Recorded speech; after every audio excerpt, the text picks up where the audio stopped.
my friends, and welcome once more to the Invisible College. And even if you've never been here before, I think you're going to find this a rather interesting lecture that we're going to be doing today. You don't need to have seen any of my other videos, and there was about 100 of them, over 100, on YouTube for you to partake in. But this one, I think, kind of cuts to the chase. Certainly if you're someone who wonders about what happens after death. Is there really a heaven? And if there is, where is it? What's that all about? And how does that fit in with, your Auntie Doris goes to see a clairvoyant and Uncle Fred's there talking to her and telling her it's all right up here, don't worry. How does that fit in with anything that you've been taught from the pulpit in your local church? If you've ever been in a church, a lot of people haven't these days. A lot of people have no idea what the church, it seems they're totally ancient, weird, pre-modern, non-progressive kind of organisation to a lot of people. Why would you want to bother with that? Why not just have fun while you're alive and, when you're dead, that's it, you're gone. Well, I can tell you, as you get a bit older, your attitudes will change. It's different when you're in your 20s. You kind of think that you're going to live forever and that you have all the energy, all the life, vitality that you want. Yeah, you have a great time. It gets harder as you get older and you start to wonder more. Is there more to this than meets the eye? Is there something else? So a lot of my lectures are to do with trying to understand the bigger picture. But this one I'm called What is Heaven? So without more ado, let's get into it.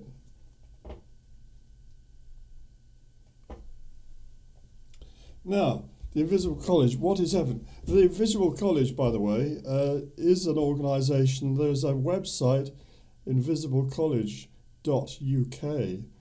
You can go there and find listings of all the videos I put on YouTube, or most of them anyway.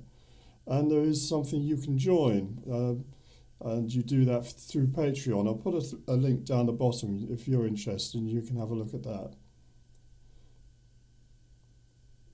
Now, when we talk about heaven, how does that fit in with this conception? You know, you put a telescope up to your eyes, a big one. What do you see? You don't see Jesus and his angels up there playing harps and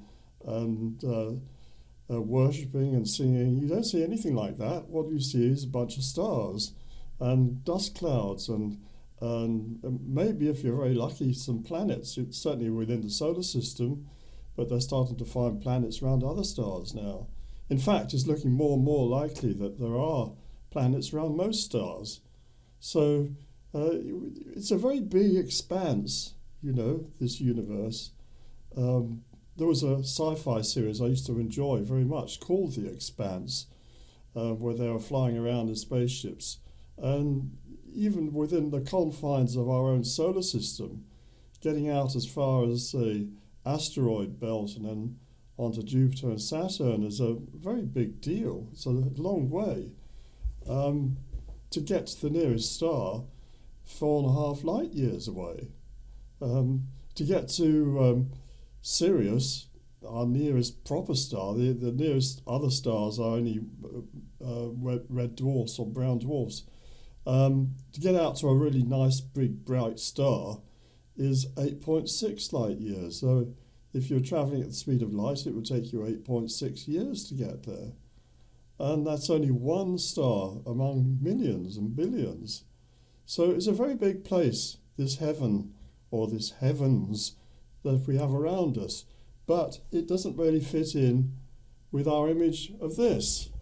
There is Jesus sitting on his throne, and at the top end there you can see all these guys sitting there, the saints, and behind them angels, and that's heaven. They're all in heaven. And below it you see the worthy people in the middle there. They're the dead people who are going to be invited to go to heaven on the left-hand side, and on the right-hand side they're all being taken down to hell, gobbled up by a big monster at the bottom there.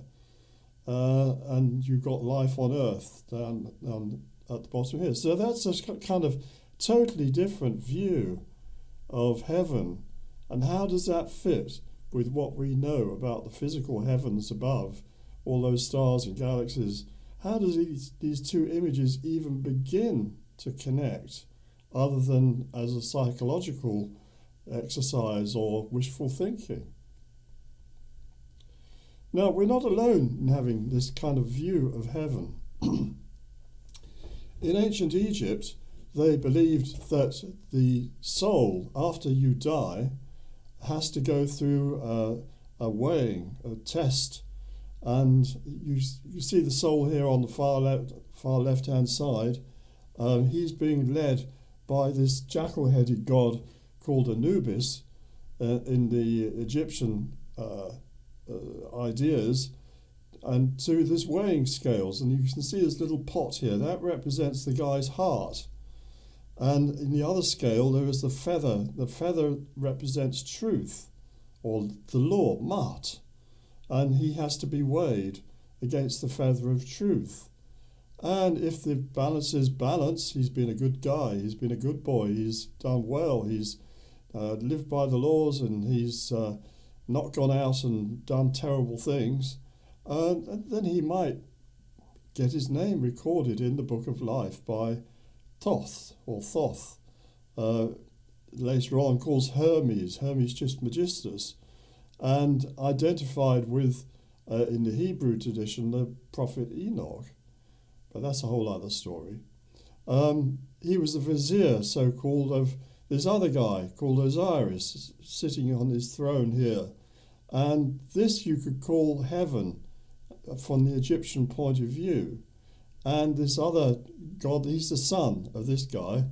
He represents Horus, the solar system, the sun. And he's leading this soul, dressed in white.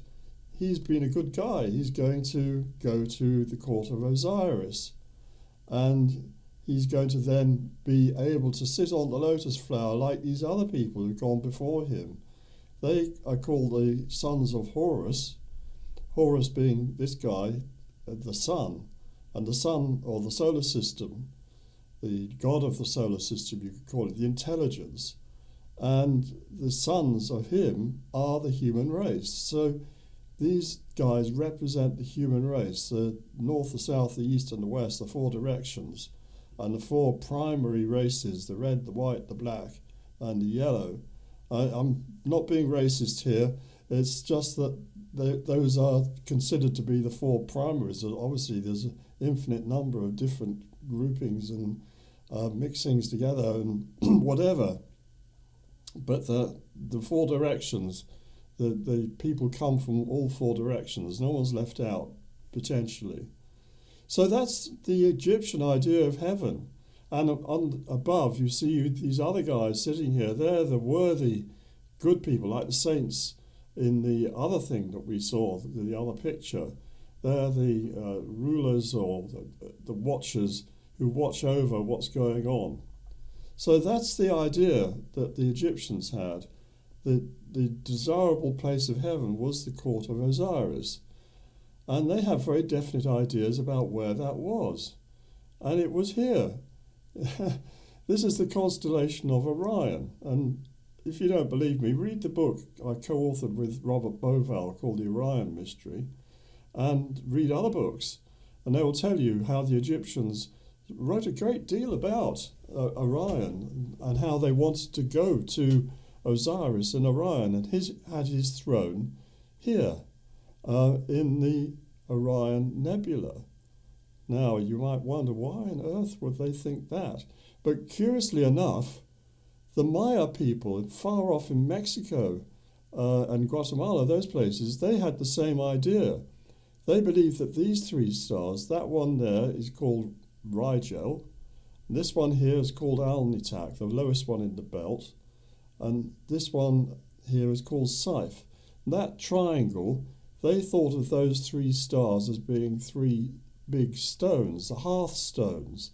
a Mayan hearth was made up with three big stones. You lit the fire in the middle so you could put the pot on the stones and boil your kettle, or you could bake your bread on the stones or whatever.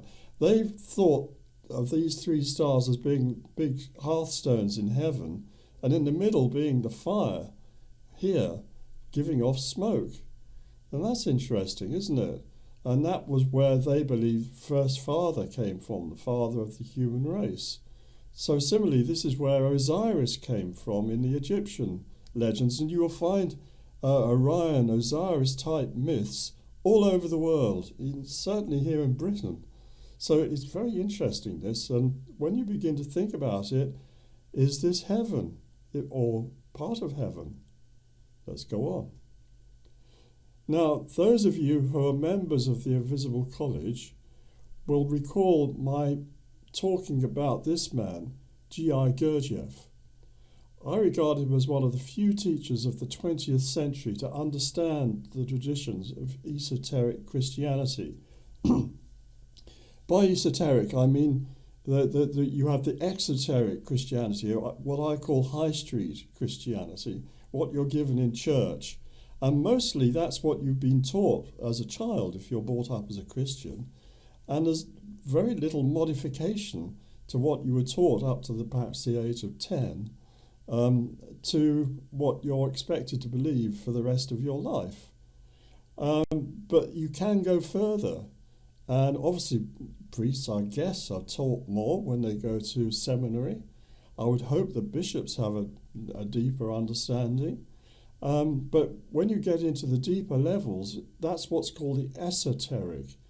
It's not so much that it's secret, it's that it's the understanding, the different understanding you get when you really probe these matters. And this guy was someone who did probe very hard.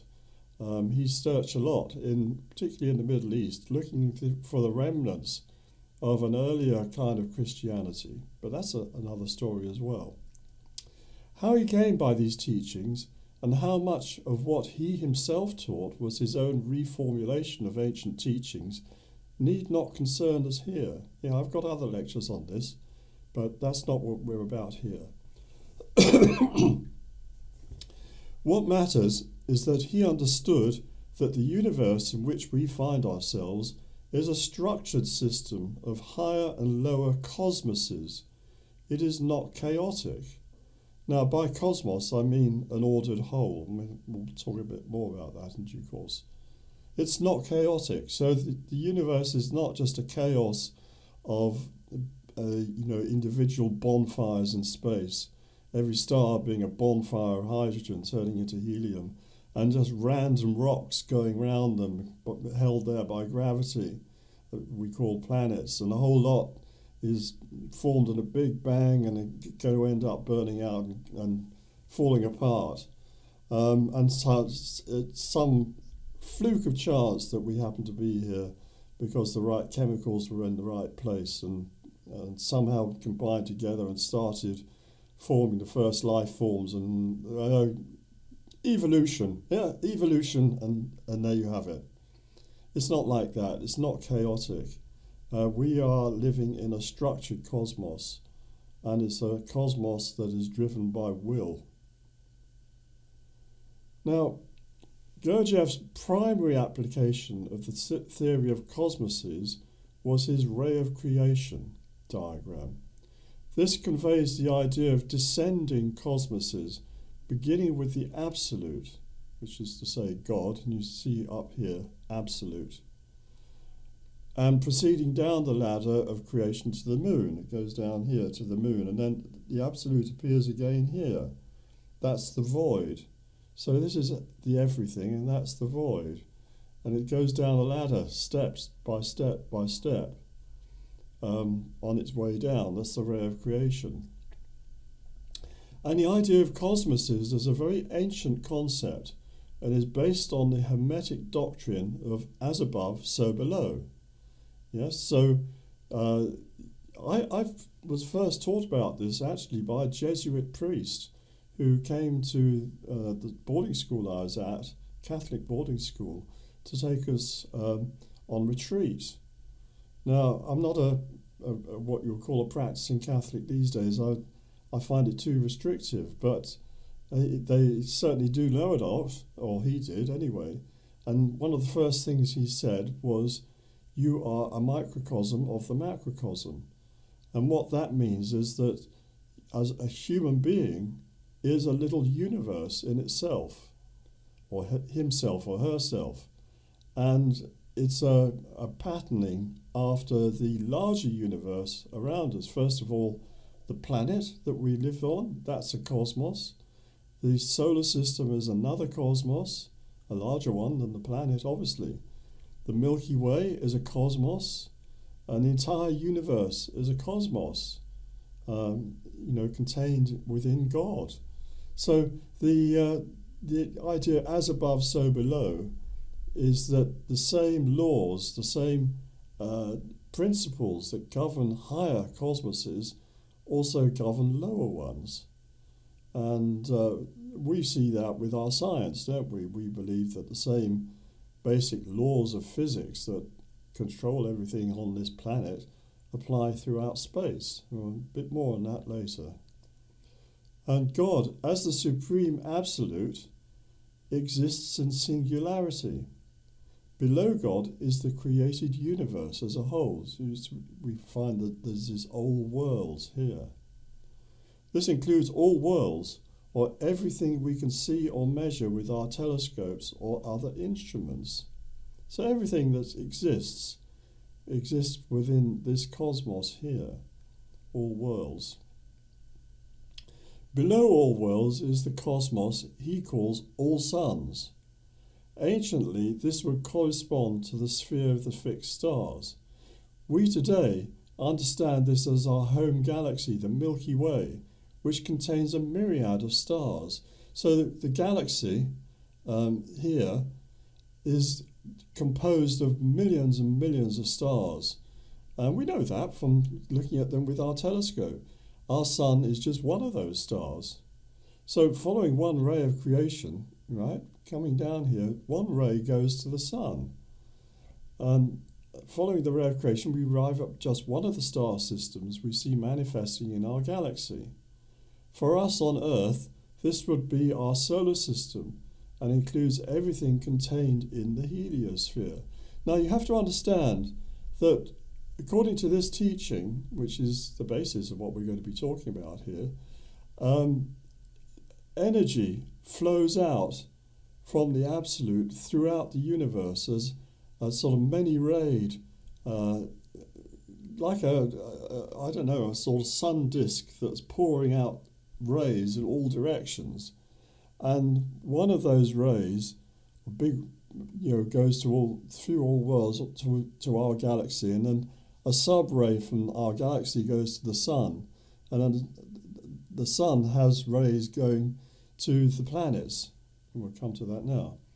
Below this is all planets, which includes the actual sun itself. Now, what I call, he called the sun here, I would call the heliosphere in more modern terminology. It's the totality of the solar system. It's not just the body that we call the sun itself.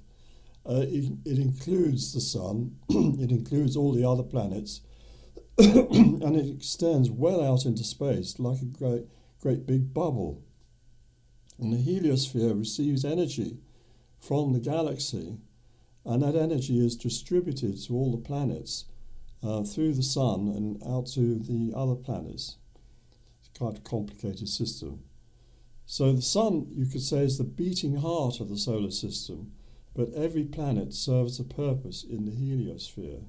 Just like you have a heart, but you've also got a liver and kidneys and bladder and intestines and brain, all sorts of other bits and pieces inside you with different organs doing different jobs. And they're all necessary. They're all doing what's needed for the life of the entirety of you, your body. And if any one part goes wrong, that can be fatal for you. Not always. Sometimes the function of an organ can be taken over by another organ. But, that's quite limited. And some organs, like your heart, you can't do without. So this is, all the planets are very important to our solar system. Then the ray comes down to the Earth. Below this is our own planet, the Earth.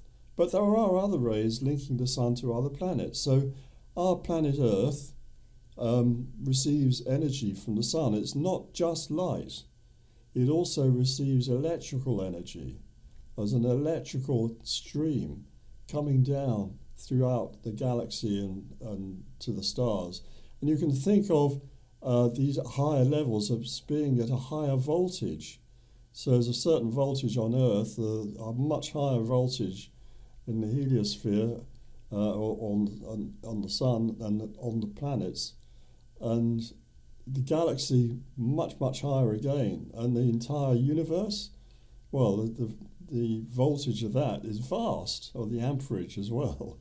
So there's a sort of step down to get down to the Earth, where did you know that there is actually electrical polarity or potential between the Earth and the atmosphere, and that the potential difference goes up by 100 volts every meter.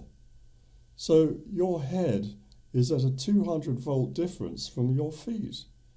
And that's not just me saying that. There's a lecture you can find on YouTube with Richard Feynman talking about it. There is this polarity between the outer atmosphere, what we call the ionosphere, and the surface of the Earth. And it changes by 100 volts per meter.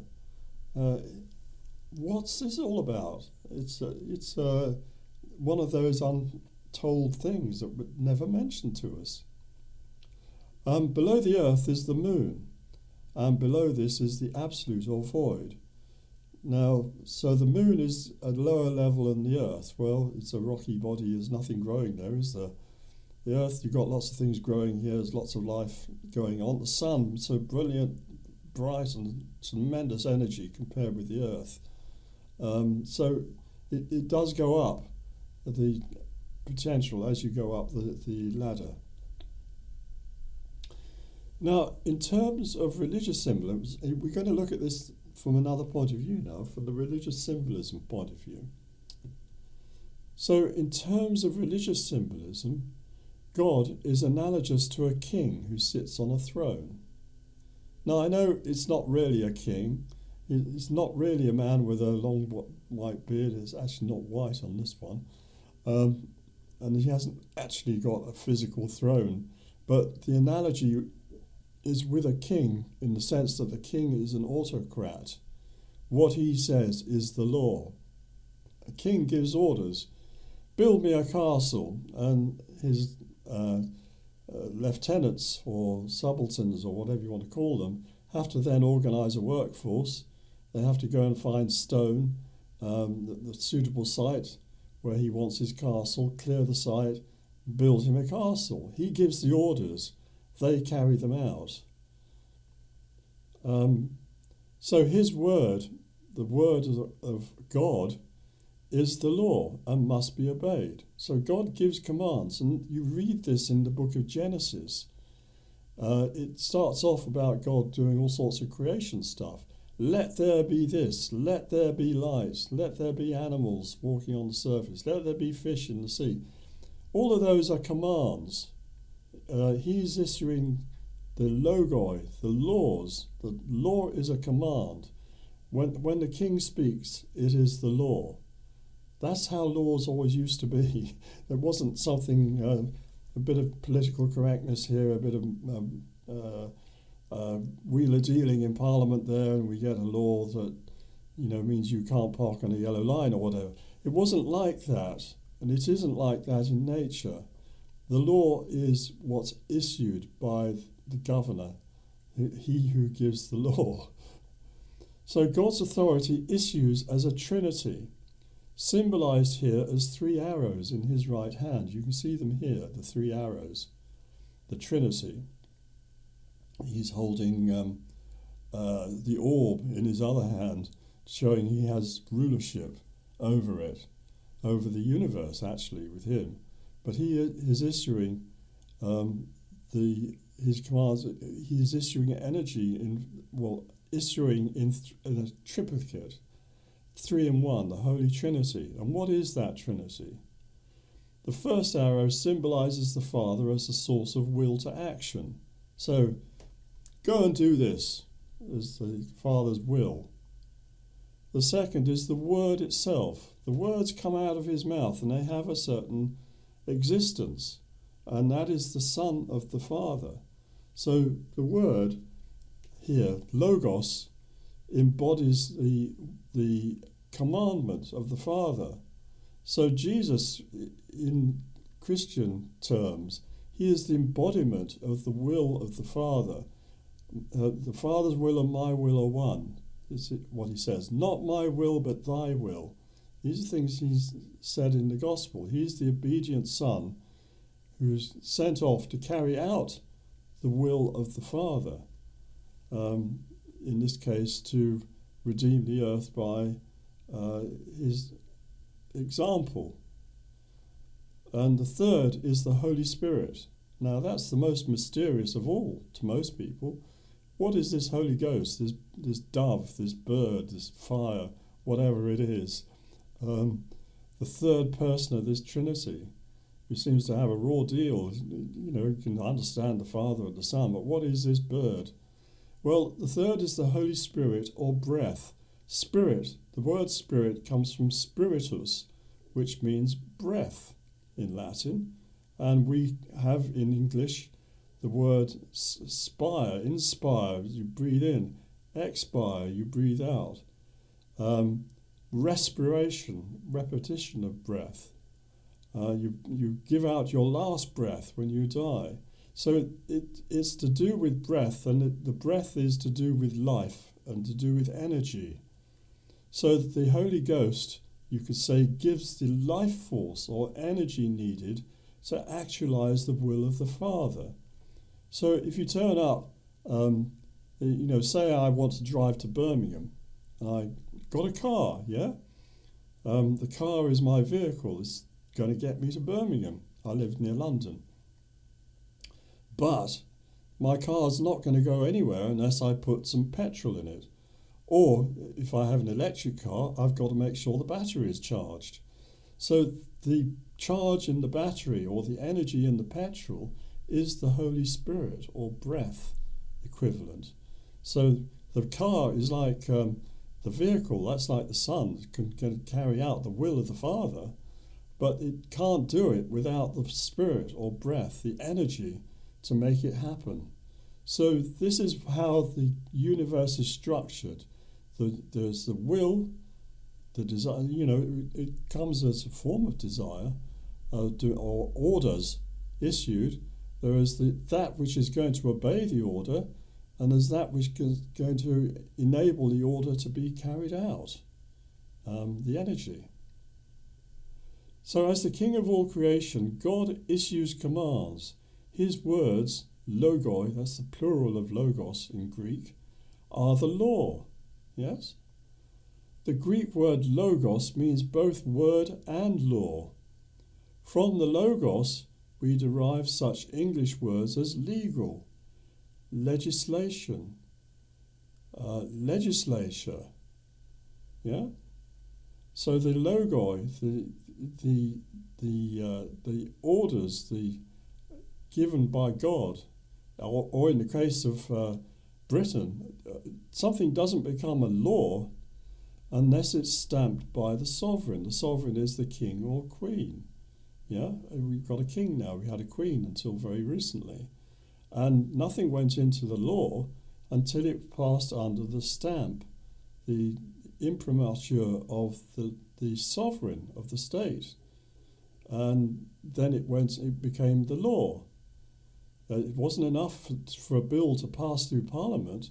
It had to go to be ratified by the sovereign, who is in the case of Britain,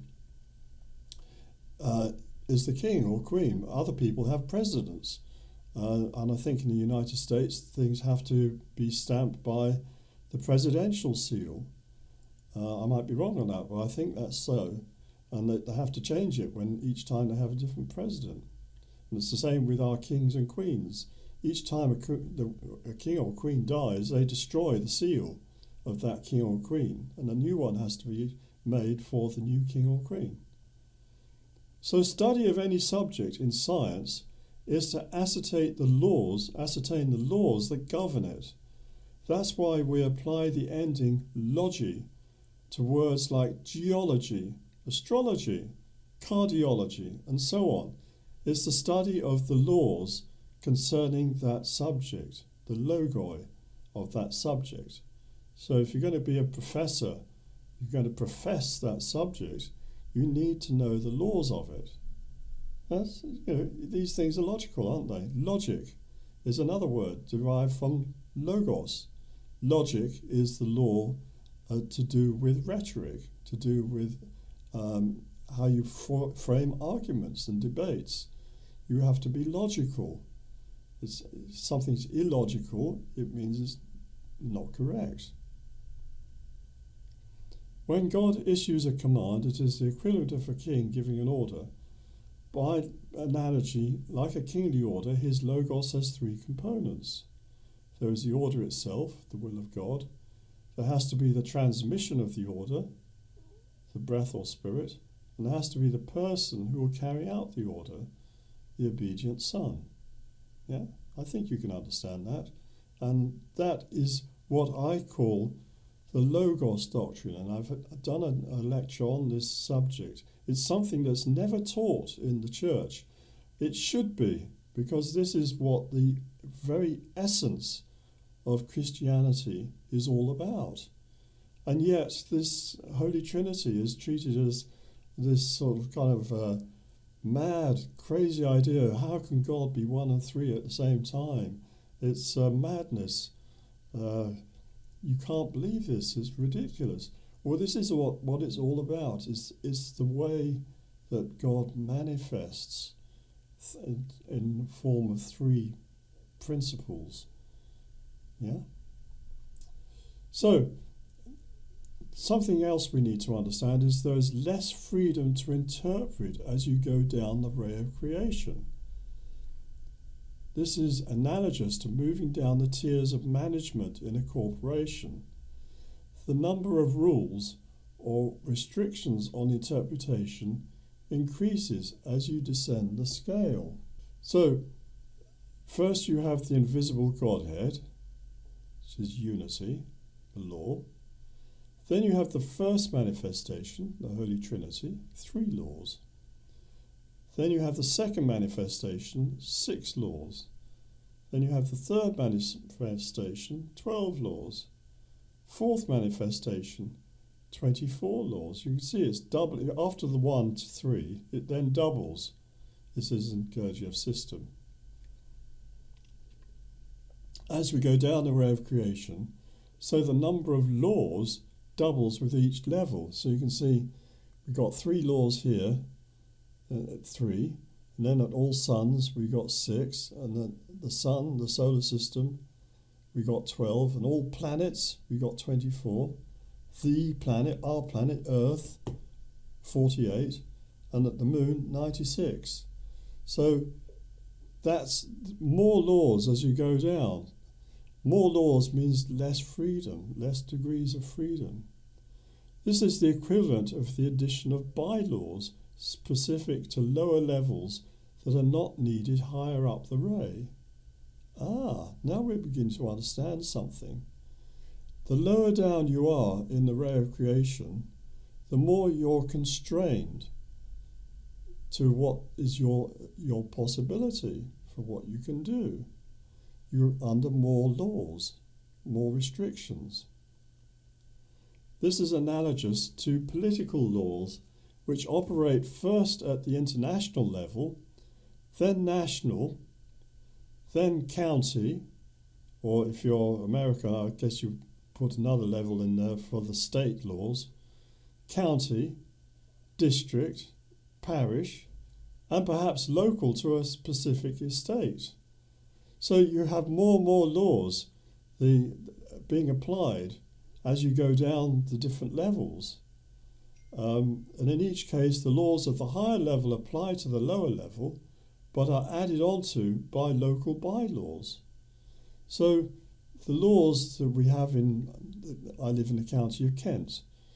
Kent has its own bylaws, which are going to be different somewhat from Sussex, say, or Yorkshire, and the parish or the town that you live in has its own bylaws, and so on. And it's like that. It's going to be a bit different on Earth than it is on Mars, and there's more laws applying to us here on Earth than there are at the solar system as a whole, or planets, or at the sun. Sorry, the different planets level. They're not at the sun level. 12 or all suns, which is the galaxy level we were talking about. There's more freedom there than there is down here. I know it sounds a bit complicated, and it doesn't need to be. You don't need to think about these ideas philosophically, let's put it that way. It's not necessarily saying that there are 48 laws on Earth. It's just in relation to the next level up, there's double the number of laws. There's less freedom here than there is higher up. At a cosmic level, we can say that the sun is under fewer laws than the planets, and the galaxy is under fewer laws than the individual stars that it contains. The universe as a whole is under only one law, the will of God. However, there are similarities between levels too. Each lower level is a microcosm of the macrocosm above it. Man, as a living being, is made in the image of God in the sense that he or she is a microcosmic entity that is a whole universe in itself. We have a degree of free will to create a universe of our own. Yeah, we do, don't we? We create lives of our own. We get on in life. We get jobs. We get a house. We have a family. We do a lot of things that are microcosmic replications, you could say, of life on Earth, which is itself replication of higher levels. Now I'm going to take another leap here, and slightly different direction, but you'll see where we're going, and it does all come back together, and you will understand how we're going with this, and you will understand a lot more by the time we get to the end of this lecture. So the way we can best understand the idea of microcosm and macrocosm is by looking at fractals, and I'm sure you've all seen this picture of a fractal, which is a kind of derived from a mathematical formula under what they call chaos theory, but it's actually not really chaotic. It only appears that way. The picture represents the highest level of the Julia set that created it. I think it's a Julia set. I'm not an expert on fractals. Note that the main black area is surrounded by smaller black protuberances, and we can zoom in on these. You can see them here. Here is a larger one. This one is a bit different, the first one. I'm not quite sure why that is, but it looks like a heart, doesn't it? But other ones, you have a round thing, and then you have a smaller one there, and you have a smaller one there, and a smaller one there, and a smaller one there. It replicates as buds on the main thing, and you can zoom in on them. And when you do, you zoom in on down, and you find there's all this complication and extraordinary designs and patterns. Fantastic. I'd love to have wallpaper like this. But you see also replicated another smaller version of this. And each time you zoom in on one of these, you'll find another big picture like this. It never ends. It goes on and on and on and on and on. They emulate the whole. Each one of these circle things is a microcosm of the macrocosm above it. So it goes on. And you can think of the universe as being composed of all these replications, microcosms of the macrocosm, giving these extraordinary patterns and changes in operation compared with what you started with. So similarly, planets with their moons emulate the suns with their planets. You can see the sun here, the planets. Yeah, there's Saturn. And then if you zoom in on Saturn, you see that it has moons, just as the sun has planets. We only have one moon. Saturn's got loads, and Jupiter even more. Suns with their planets emulate star clusters, which emulate galaxies, which emulate galactic clusters, which emulate the entire universe as a whole.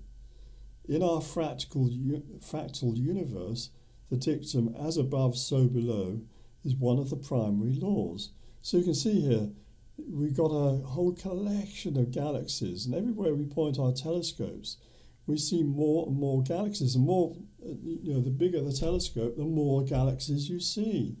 It is like the fractal. It just gets bigger and bigger and bigger, and there seems to be no end to this universe in which we live. Though this emulation of the whole in the parts is true of nature too.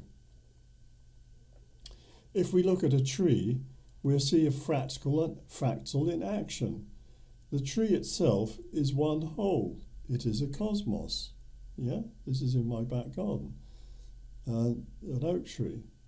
However, the tree is not all trunk. It branches out into smaller cosmoses.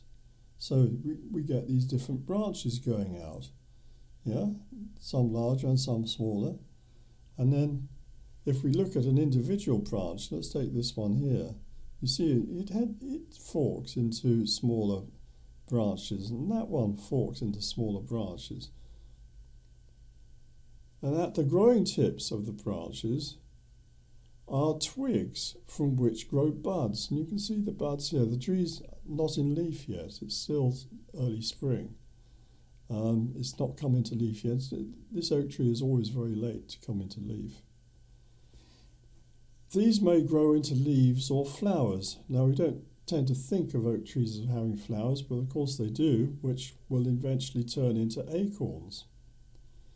And these latter, the buds, are the business end of the tree and contain the possibility for its future. In other words, the possibility for this oak tree is that these flowering buds will form acorns, which will drop to the ground, and hopefully some of them at least will turn into oak trees in their own right, if they don't get eaten by the squirrels first, that is.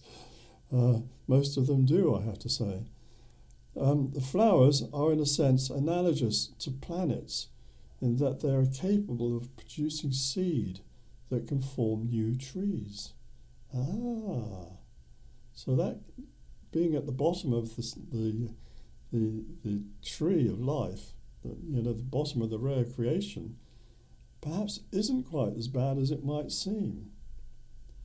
Thus so though at the extremities of the tree of life we call creation, have a very important function. This is why the earth is so important. We are its fruits. Yes, we are. So is the moon. The moon is also its fruit. Its fruit in another sense. It's baby. But we are also its fruits in a microcosmic way. And we have a purpose too. So when we look up at the sky with our more powerful telescopes, we can see many galaxies. We can surmise that they represent the level that Gurdjieff refers to as all suns. Yeah, the level of 6 laws. There you see a galaxy, typical galaxy. You look at it from above. Is this level heaven? Is that where heaven is? We cannot properly see our own galaxy, the Milky Way. No, because we're in the plane of it. We're in the edge, looking at it edgeways on. But scientists have tried to picture it as it would look if we could see it from above its pole, and not looking sideways on. So they've worked out that it would look like this, and it appears to have a bright bar of stars. You can see that here towards the centre. It's not a black hole, by the way. It's very, very highly electrically charged. Bar of stars and plasma at the centre with two main spiralling arms around it. You've got one coming round here. They call them in here the Scutum Centaurus arm. I don't know why they call it that. And they've got the Sagittarius arm. That actually, I think this should be the Perseus arm, I think. But anyway, it doesn't matter. Embracing it. So it's got two main arms embracing it. In addition, there are smaller branches. You can see one there. And there's another one here going out. Smaller arms and spurs. One of these is the Orion spur, and that's here. And it seems to link up two of these main arms together. The Orion spur, and that's interesting, and our sun is within that. Our sun and all the bright stars we see in our sky, they're bright because they're reasonably close compared with other stars, are situated in the Orion spur. So here we have the Orion spur, here, and the sun is situated in that. Our sun appears to be midway between the stars of Orion and the stars of the northern constellations, including Polaris. Polaris is the pole star, it's there. There is the sun. There is Betelgeuse. That's not so far away. And the belt of Orion is there. So this is the Orion Nebula there. So these stars here are relatively close to us. There's Deneb in the Swan. It's further down, that arm of Orion. There's Rigel. So we are relatively close to Orion. For us, the direction of Orion is upstream in the Orion spur, while Polaris is downstream. So this is, we have an electrical connection. I talked about the energy coming to the Earth or to the Sun, the solar system, to the heliosphere. There's a huge current of electricity coming to the heliosphere through plasma, and that plasma is a plasma stream travelling along this belt, this Orion belt, the Orion spur, travelling down there and going to the Sun. In other words, Orion represents the gateway to the higher heavens of first the Milky Way proper, and then the levels of all worlds, and finally the Godhead. So this is upstream. For us, if we were a salmon and we were trying to get home, we would be swimming up this stream and we would be heading towards Orion. The ancient Egyptians yearned for entry into the land of Osiris, ruler of the dead, and they believed that he resided in the lower part of Orion. I said that before. The court of Osiris. These two figures here are Isis and Nephthys, and they represent two stars. She represents the star Sirius, and Nephthys represents, I believe, the star Procyon. And the one is in the large dog, Canis Major, and the other is in Canis Minor, the small dog. Two very bright stars behind Orion. They rise after Orion does. So they are companion stars to Orion. It's all written there in the stars, if you could see it. His kingdom was in some ways similar to life on earth, only much better. It was a paradise where the rule of law was upheld, and there was eternal bliss. And I told you they get weighed against the feather of truth, the feather of the law, ma'at. And ma'at in Egyptian is the equivalent of the logos, issued by God. So if you live according to God's laws, ma'at, then you're a good boy or girl, and you deserve to go higher, and you can be taken to the court of Osiris in Egyptian terms. or heaven, as we would call it. And for Egyptians, it would appear that heaven was to be found in the region of light at the heart of the great nebula of Orion. And I told you about this. This is within the sword of Orion, below the belt. This is where the Maya believed that mankind came from in the first place. And they said that there was a big fire here and there was smoke coming off it. Well, you can see all the smoke in the form of all this plasma clouds around. Very high intensity energy here in the Orion Nebula, which causes the plasma to light up like a fluorescent tube when you put electricity through it. You know, a neon light. Put electricity through it, it lights up. And this is what's happening here. This shows us this is an area of very high energy. And it's not the only nebula, obviously, in space or in the Milky Way, but it's the nearest one to us. This is our local nebula, and it's a place of very intense energies. This is an intense light source which comes from the densely packed stars in and around the star group Trapezium. And the stars of Trapezium are arranged in a trapezium, which is kind of like a square but not regular. They're very large stars, and astronomers now recognize that this is a star nursery. So within here, new stars are being formed. This is not the only such nebula in space, but it is the nearest. It would appear to be the spiritual source of help for our solar system. Help. Why does our solar system need help? Why do we need help? It is not only the Egyptians who looked to this nebula and regarded it as the location of heaven. We now know that the Maya held it in the same regard as the place from which the human race came. Other ancient people seem to have had the same opinion. This is not surprising, for the sun itself seems to be connected to the Orion constellation by powerful electrical currents. We will discuss this in more detail when we get onto the subject of the electric universe. Now I'm going to do a series of lectures on the electric universe, but if you can't wait for that, Google electric universe and you'll find a lot of information on the internet about it.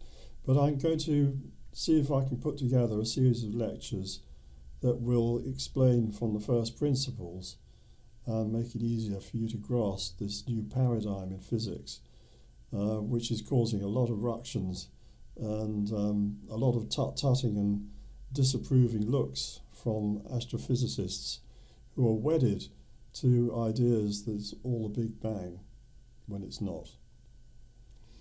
Returning to the Egyptian version of heaven, we see the sons of Horus sitting on a water lily in front of the throne of Osiris. I said about them.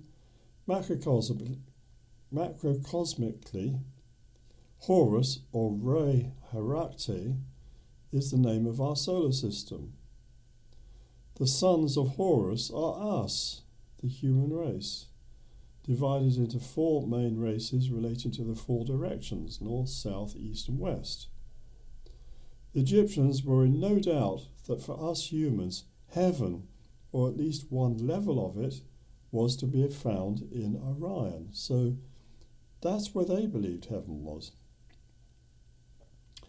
And I said this before, in the top register of this picture we see the Neteru, or worthy ones, sitting. They're the watchers. They're the equivalent of saints and angels in Christianity.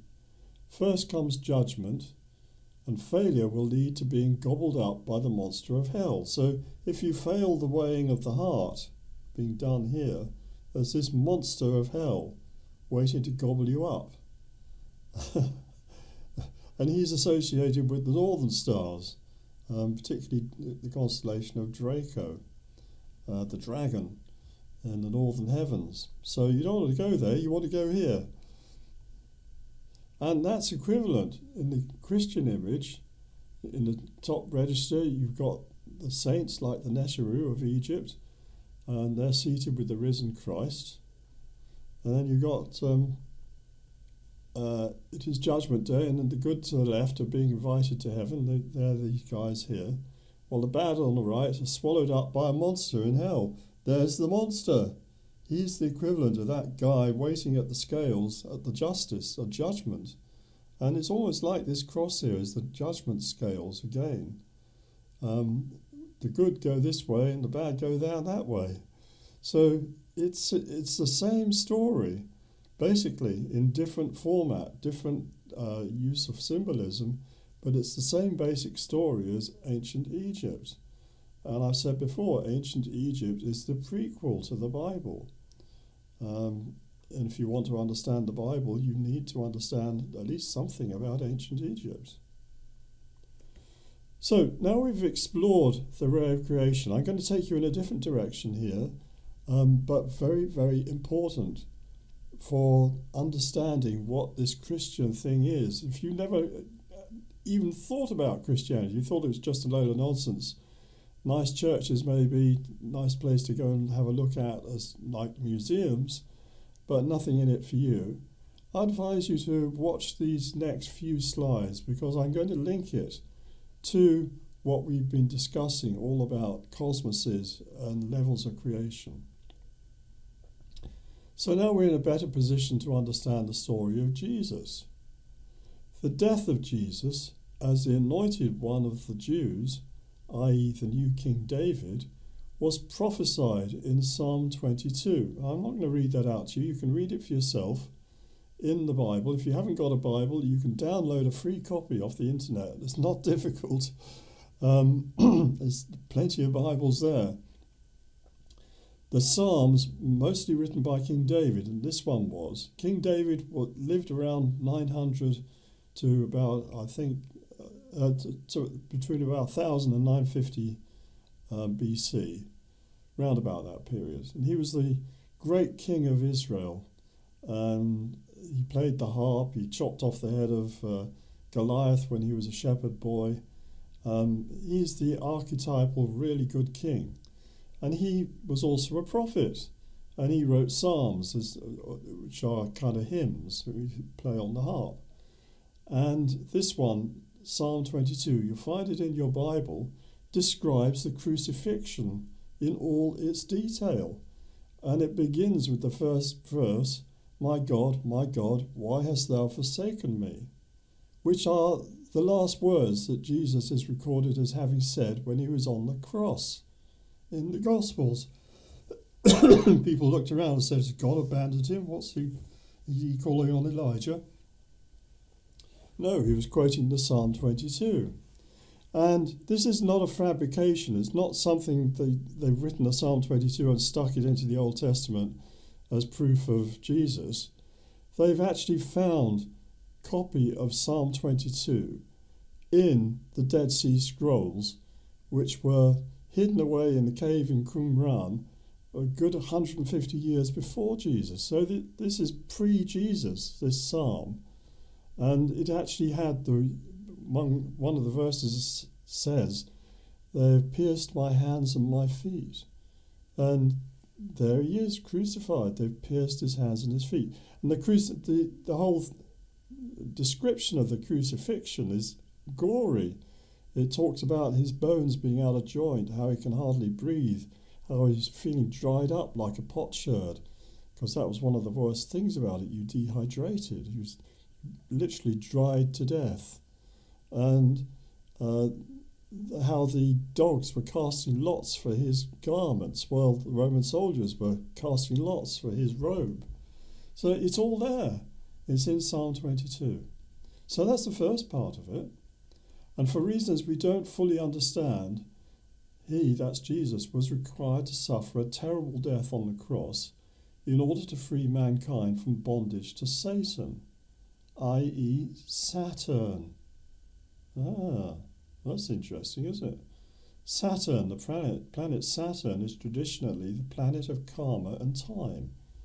It's the planet that holds you to account for all the bad things you've done. You can't get off this planet because you've been a naughty boy. You know, you killed someone in a previous life, now you've got to be killed.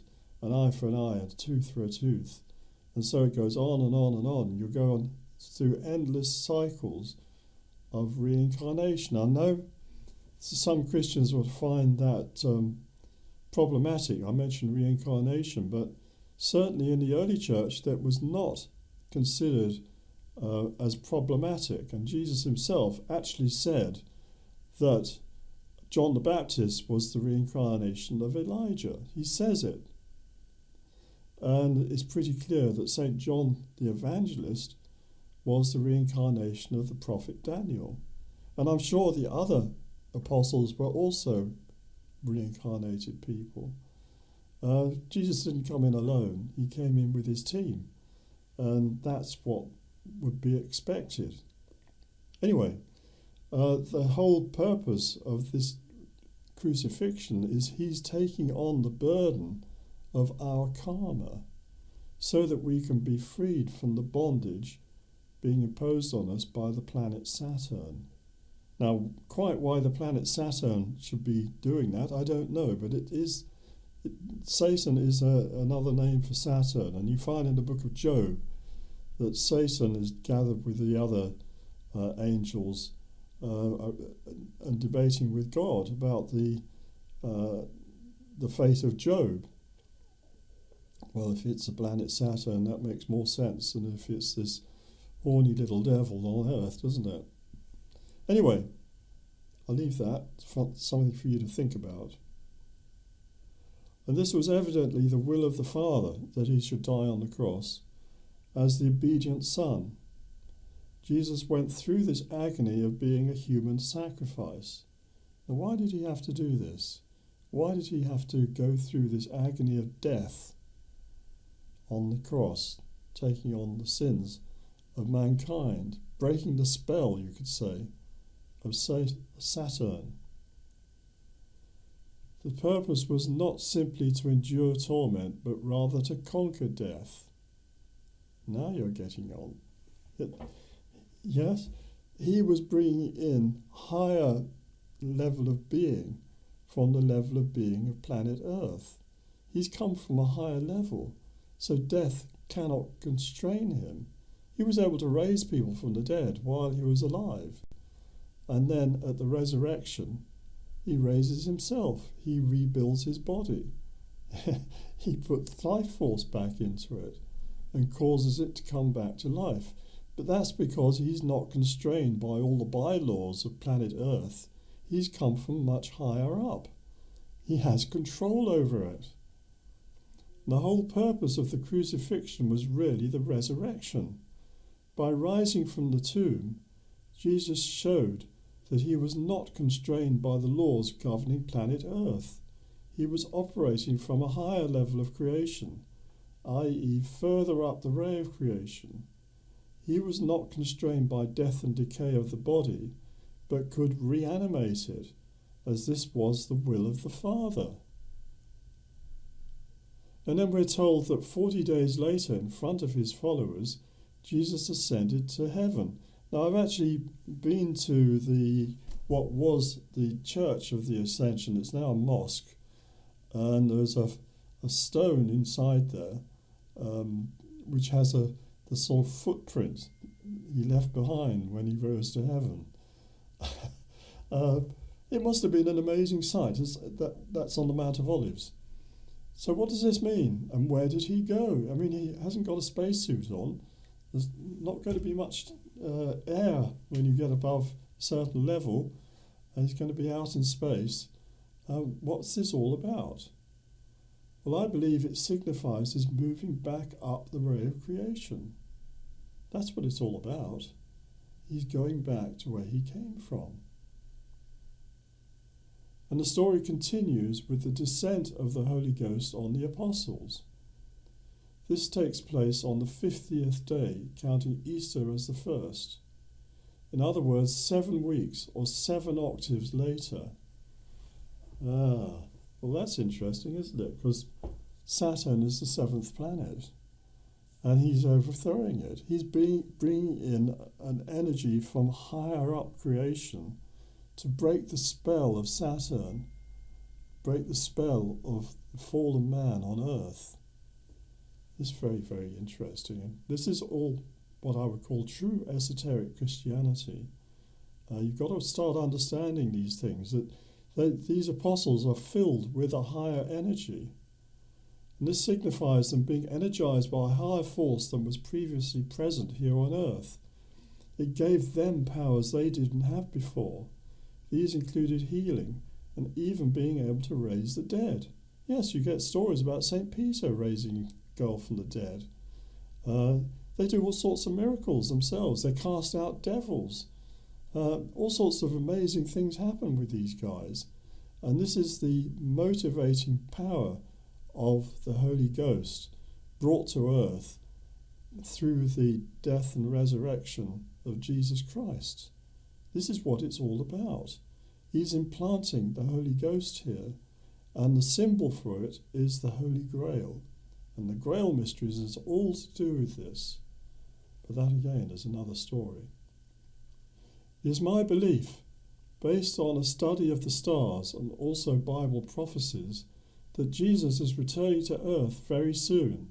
The dead will rise from their graves. Actually, I believe he's already here in spirit, and he's going around marking people as his own. And you want to be one of those. I would very much advise you to get to grips with this and stop your own personal rebellion, because this is the rescue mission that's been sent here to earth to help us.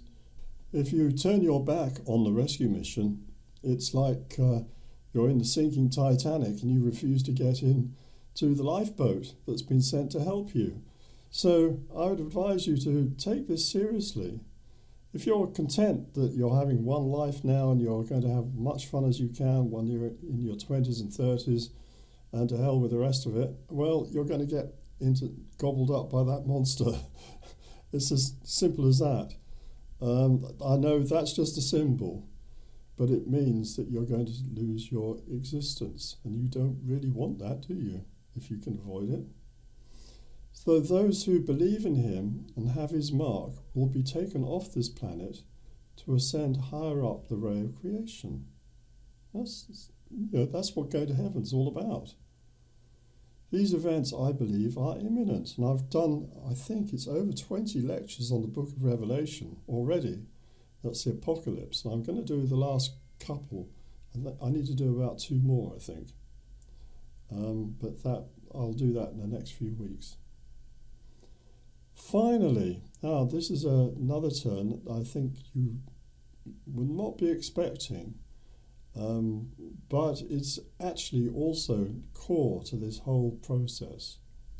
Finally, and this may surprise many Christians, we have this picture of Mary being crowned as Queen of Heaven. Now this sends shudders through the backs of many Protestants in particular, who really abhor the way the Catholic Church venerates Mary. But I think, again, this is because they don't really understand what the Marian doctrine is all about. In this picture, we see heaven represented as a 3-tiered dome over the earth. The 3 tiers represent different choirs of angels, with only the highest angels in the top tier. So you have different levels of angels. They're not all the same.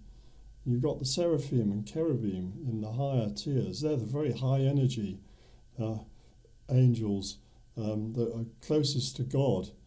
And then you have other ones further down, thrones and powers and all that. And at the bottom, the lowest tier, you have the ordinary, well, I shouldn't call them ordinary, they're not ordinary really, but you have the angels that we would generally associate with, guardian angels and even the archangels. The other angels above that level are too powerful for us to get too near them. So this is, again, all to do with the ray of creation. These angelic choirs symbolize different powers and voltages of electricity, and this is another way of seeing the ray of creation. And the crowning of Mary as Queen of Heaven was a popular image in the Middle Ages, and is the main theme at Reims Cathedral in France. This is on the front of the cathedral. You'll see this. There's Jesus there putting a crown on Mary's head. However, it does not mean what you might think it does. I don't think it does anyway. Mary, the mother of Jesus, was no doubt a most saintly woman, perhaps the greatest that ever lived. But I believe this image represents something else. Mary, who is nearly always shown robed in blue, represents the mother of us all. Her name, Mary, comes from the same root as the Latin word mare, meaning sea. Yes, it does. You look up in any Bible, it will tell you that, or concordance. I believe that Mary, the mother of Jesus, is a stand-in here for Jesus' macrocosmic mother, planet Earth. So you need to understand that Jesus comes into this world through his mother's womb. That's absolutely clear. Mary, the mother of Jesus. But he also comes into the womb of planet Earth. He enters into her womb. He enters into the earthly sphere. He's come from much higher up, and he's born of Mother Earth, as we all are. The crowning of Mary as Queen of Heaven is not goddess worship. It symbolizes a belief that not only mankind is being rescued, but also the planet, who is the mother of us all. The promise is that at the end of the age, after the judgment of all mankind, the blue planet, Earth herself, will be restored and crowned. Now, that's quite something. It's a cosmic event. Our magnificent planet, otherwise known as Eva, will be restored to the paradise she once was. She will once more become a queen among the planets. Eden will be restored. Well, there's a thought.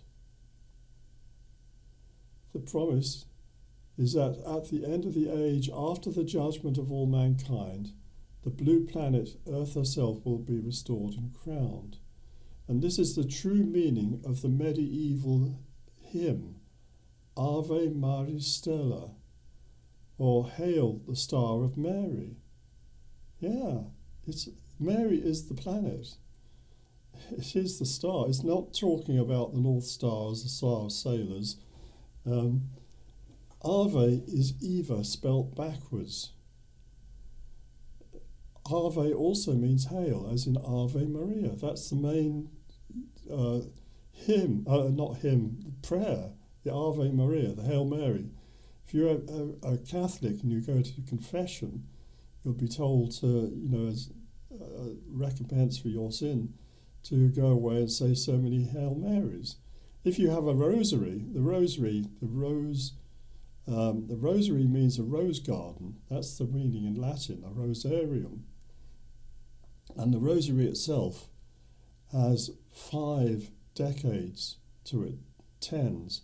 There's 5 groups of 10 beads and 5 extra beads in between. So they're the decades, and you're meant to go around the rosary 3 times. That makes 150 beads. And then there's 3 more on a little chain leading to a crucifix. It makes 153. 153 is a very important number, esoterically speaking. We'll talk about that sometime, but it's a number to do with the fishing. And it's also the numbers of 1 to 17 added up. It's a number to do with Mary. But anyway, I don't digress too much, but Ave is also Eva, or Eve, spelt backwards. And Eve is the mother of everything, not just the mother of man. Planet Earth is the fruit of the tree of temptation. It is the apple eaten by Adam and Eve. Yeah, the whole Adam and Eve story is not quite what you think. It's to do with mankind leaving the higher heavens and coming down to earth. We belong at a higher level, really. But we come into the animal kingdom of earth because mankind fell in love with materialism, fell in love with matter. Matter comes from the same root, mater, meaning mother. The matter is the mother stuff. It's the material world. We fell in love with the material world. We love being physical. We love the whole process of being alive and on a planet and having sex between man and woman. Or not always just that these days. But the whole principle of being born on this planet means that we also have to die. Yeah, you eat the fruit of the tree of knowledge of good and evil, yeah, and it brings death to you. So you become physical, you become a man or a woman, born as a mewling, puking baby, and you're going to grow up, you're going to have all the fun and games, but you're also going to get old and you're going to die. And this is the reality of planet Earth, of being son or daughter of Eve. And in the Egyptian Hermetica, and I've talked about this elsewhere, there's a lovely passage there where they talk about the fall of man as mankind coming to the earth, or coming to see nature, and nature looking up and seeing the beautiful form of man, so like God, and she fell in love with man, and he looked down on her and saw the beauty of nature and fell in love with her, and they embraced and became one. And this is what our predicament is, that we are not meant to be here permanently. We're only meant to be here temporarily to have an experience of physicality, but we get ourselves all caught up and tangled in ropes of Maya, tangled up and held here as prisoners, and more people come here and they don't leave. The population goes up and up and up. So the rescue mission is all about liberating us from materialism and also liberating the planet from this situation. The planet doesn't want to be like this either. She wants to grow and develop too. So she's going to be crowned and we are going to be set free. Those of us who can, and those who don't wish to obey the law, don't wish to acknowledge the existence of God, and don't wish to acknowledge that they have duties as well as rights, they're going to have to go somewhere else, perhaps the moon. And if you end up on the moon, what can you be? You can only be a rock. So you're going to have a very long journey. I don't say you'll be lost forever. There's no such thing as forever, but it's going to be a long, hard journey. So our magnificent, fruitful planet, otherwise known as Eva, will be restored to the paradise she once was. She will once more become a queen among the stars. Eden will be restored.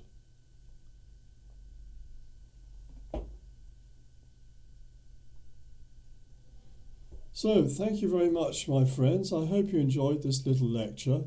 I've got lots more to come. I'm actually at the moment in the process of redecorating my office where I record most of my videos. So that's why we're down here with the chaotic background that you can see. But that will change before too long. But I wanted to get out some more videos, and I thought this was an important one to get out at this time.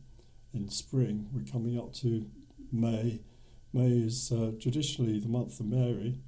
So I thought I'd put this one through as well. I hope you enjoyed it. Lots more to be said on all this subject.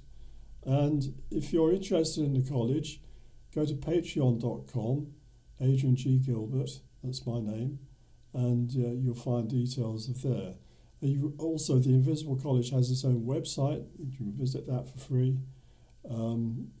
Invisible College, all one word, .uk. So thank you very much, and I look forward to speaking to you again. Goodbye.